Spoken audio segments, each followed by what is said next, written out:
Alaska. Today we are making a Merida cosplay. This initially was supposed to happen about 2 months ago for the fall season while I was back in Virginia.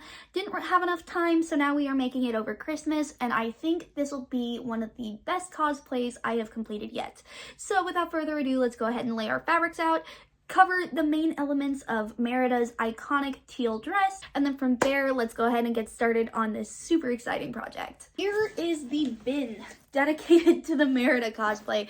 Now, because I have so many projects I'm hoping to accomplish during the Christmas season, I have condensed each project to their own bin. And so today we are trying to empty this bin. So first and foremost, let's go ahead and cover the pattern we're using. So they already have a pattern that is pretty much the identical replica of what Merida wears in most of the Brave movie. So we are going to go ahead and use this pattern today. It features kind of a kirtle type dress with cutouts. It's got a little bit of structure in the shoulders. You can't really see it on this pattern. And then it also features a leather belt. So first and foremost, the fabric we are using for the leather belt, I have a lot of leftover materials from my fall fairy dress. So I've got this kind of rustic looking, I initially thought this looked like wood, but now that I look at it a little bit more, it kind of looks like braided leather. I also have this faux leather, which I don't think we have enough of. And then I also have this kind of rustic paneling too, which I think could replicate that belt really nicely. We got our wig. This cosplay I'm so excited for because I actually have a lot of the elements that I usually don't have in my final results, which are the wigs, the eye colors, the makeup. I try to replicate the best I can, but sometimes it just doesn't fit the way I want it. Anyway, moving back into the fabric we're using, the primary fabric for this dress is this gray sheet, and I went ahead and grabbed some fabric dye. In this case, it's this teal. I use this in my Ariel cosplay, the silver dress. And we have 2 of these curtain panels, and the plan is to dye them with the fabric dye, and then from there, we will hopefully replicate the really pretty teal color that you see in this zipper. I know that's super random, but this is the color we're trying to go for based off her original dress. So I've stocked this ribbon across 3 Walmarts, and while it is not thicker than 6 inches like I had hoped, this is, I think, the best we're gonna get, and I think it'll give that expensive kind of more royal effect that the newer rebrand of Merida gives. So that being said, these are all our fabrics. The only thing I have yet to find is just a generic white sheet to do for the chemise underneath the garment, but otherwise let's go ahead and cut our pattern pieces out, and from there we will go ahead and start dyeing the fabric.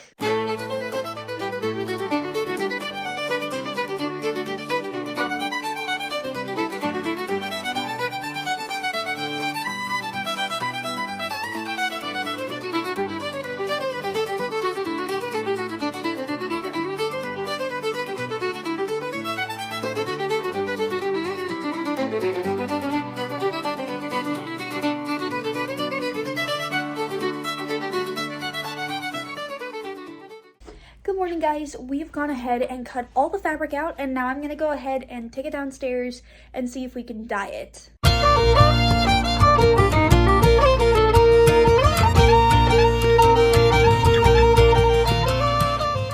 So here is all our fabric pieces laid out. This is the dye I plan on using. It's just some dye I had laying around, and this is the bucket. I learned while I was in college that a good bucket to use if you're not wanting to stain a bunch of pots and pans is to just use a garbage can. Make sure it's durable enough, especially this kind should be okay, and then use this instead of dyeing a stainless steel pan, because unfortunately I have in fact stained one. But that's the plan, so let's go ahead and take these downstairs and start dyeing. Well guys, we made it down to the garage, and this is what we plan on dyeing the fabric with. So like I said, my parents moved here recently. This is a retired dog bath that my dad uses to clean a bunch of tools and stuff, but this is where we're gonna dye stuff because my parents are a little nervous that I'm gonna make a mess. So we got a bucket of hot soapy water. We're gonna go ahead and add the dye fixative, the powdered dye, mix it all up with this stick. I'm gonna be using gloves the entire time, and then we're gonna go ahead and shove the fabric in, stir it a couple times over the course of 30 minutes, and then from there, we're gonna let it out, rinse it in this black bucket, and then we will move it to the dryer.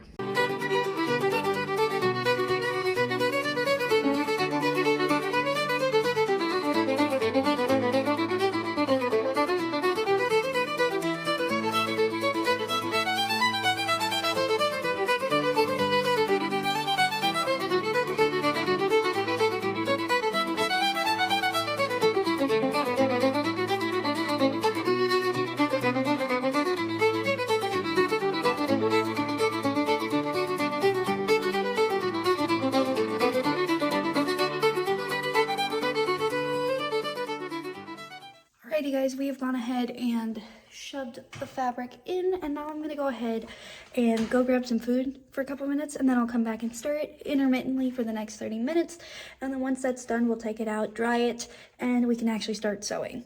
So, see you in a little bit.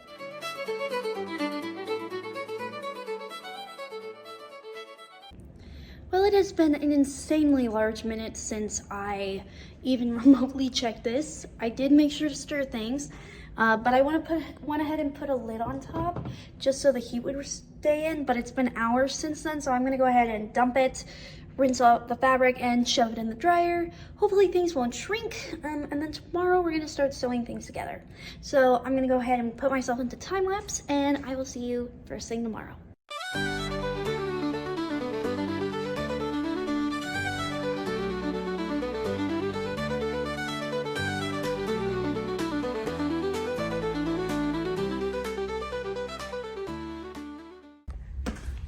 Well guys, we have our bucket of fabric. I'm gonna go ahead and take this bad boy upstairs, and we're gonna put it in the dryer, and I will see you first thing tomorrow morning.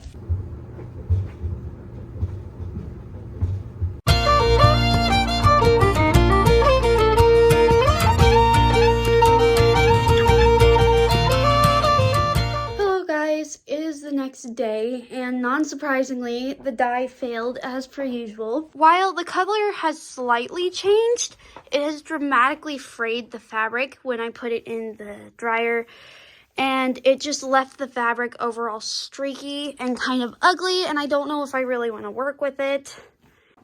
But I went ahead and went to Walmart and picked up the synthetic dye, and we'll see if this will improve things. And I also found about 4 yards of this really pretty teal crepe back satin that I'm thinking could be a better bet than the shower curtains. So what I think I'm going to do is dye this fabric as one piece, recut the material out, also dye this fabric, and whichever one dyes better, we'll go ahead and use for the final result. And hopefully this will fray less. But I'm going to go ahead and put this through a dye bath, and then I will meet you back once everything is done. Okay guys, I've gone ahead and laid out most of the panels. This is the best we're going to get with the dye, and it does look pretty rough, but I'm going to go ahead and make sure there's a finished seam on each of these edges while I sew the panels together. So I will go ahead and do that, and then I will meet you back in increments to show you my progress, and then from there we'll try to get this project underway finally.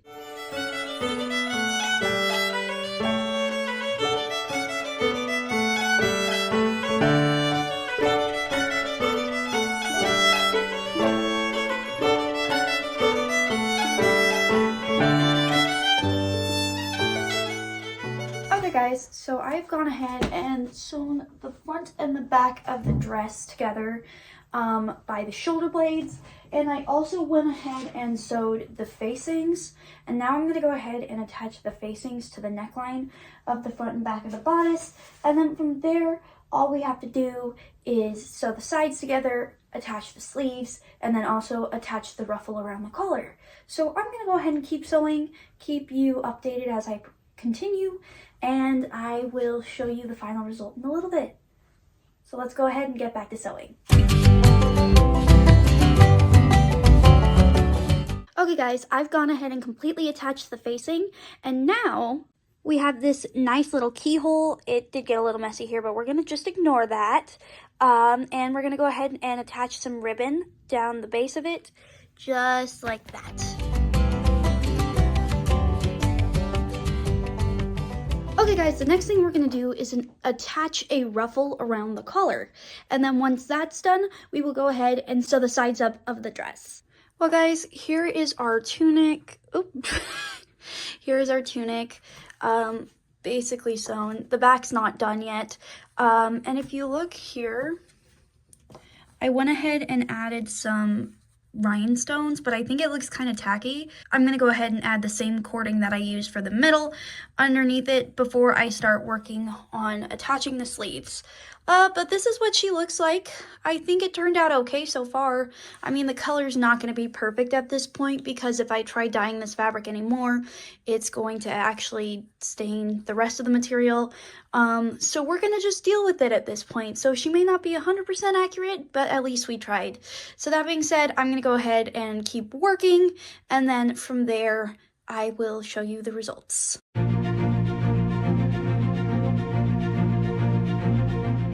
Okay guys, we've gone ahead and sewn most of the upper dress together, and now I think it's time that we start sewing the lower dress together. And we're going to do this before we start working on the sleeves. So I will show you what our lower skirt pieces look like, and then I'm going to go ahead and attach them together, and then I will show you what they look like right before I attach them to the main body of the dress. Okay guys, these are the side front pieces. This is the center front piece. If you can see, this is the more textured side of the curtain, and I thought it would be kind of cool to do the more textured side for the lower base of the skirt, just to add a little bit more detail. And then over there are two sets of pieces. One of them is the side backs and one is the center back. And I'm going to go ahead and attach all of these together.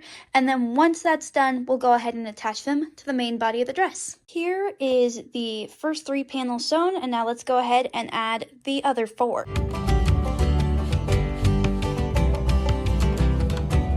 Now we're going to go ahead and hem the fabric.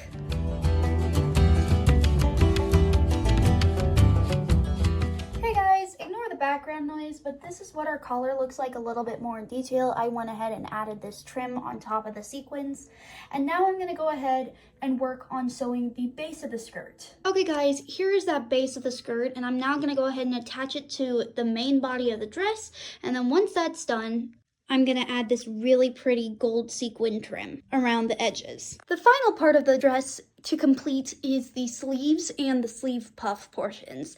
But otherwise, we are so close to being done with my Merida cosplay. So let's go ahead and keep going, and I will see you when it's time for the sleeves.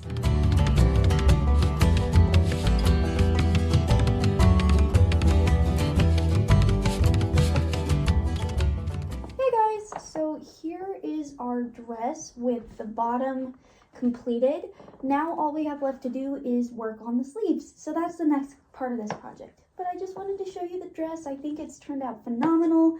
And I think despite the fact that it's not the perfect blue color, it still suits the time frame pretty darn well. So that being said, let's go ahead and move to the final portion of this project, the sleeves.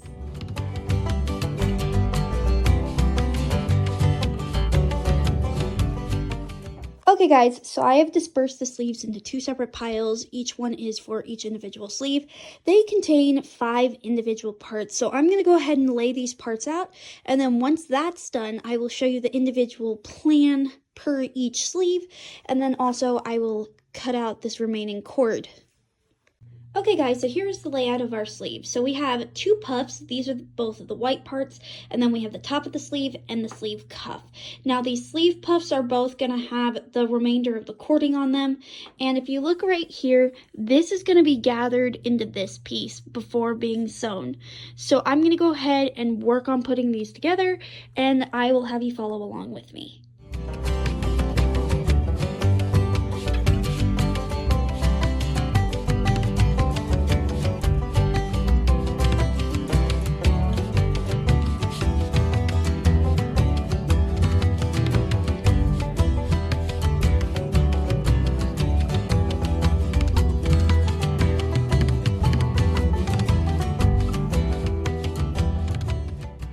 guys, we have gone ahead and attached both of the sleeves of the dress, and now I'm going to sew together a couple finishing touches, and then first thing tomorrow, we're going to do our final result. Thank you for coming along with me on this sewing journey. I hope you enjoyed, and have a fantastic time seeing the final result.